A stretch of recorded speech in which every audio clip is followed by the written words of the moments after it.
தன்னம்பிக்கையின் புதிய பயணம் இதோ உங்களுக்காக. சேர நாட்டின் நெய்தல் பகுதியை ஆண்டவன் மூவன். திறமையானவன், ஆனால் நாவடக்கம் இல்லாதவன். யாரையும் எடுத்தெறிந்து பேசுவதே அவன் வழக்கம். ஒரு முறை புலவர் பெருந்தலை சாத்தனார் பரிசு பெற வந்தார். அவரை பார்த்ததும் மூவன், உன் தலை சிறிதாக உள்ளதே, ஏன் பெரிய பெயர் என கேலி செய்தான். புலவர் முழித்தி பொய் சொல்லி பிழைப்போன் என மூவன் திட்டினான். அவமானப்பட்ட புலவர் அங்கிருந்து சோகமாக வெளியேறினார். அமைச்சர்கள் மூவனிடம் நாவடக்கத்தின் அவசியம் குறித்து எச்சரித்தனர்.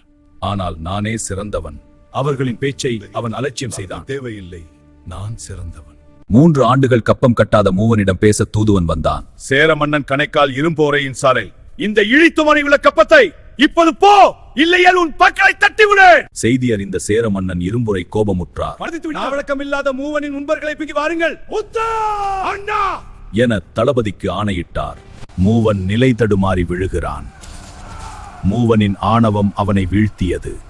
சேர நாட்டு வீரர்கள் அவனை சங்கிலியால் கட்டி இழுத்து வந்தனர். மூவன் தோற்கடிக்கப்பட்டான்.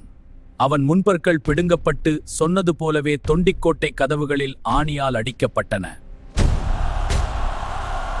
யாகாவாராயினும் நாகாக்க என்ற குறளுக்கு இலக்கணமாக நாவை காக்காத ஒரு மன்னனின் நிலை ஊருக்கே எச்சரிக்கையாக மாறியது.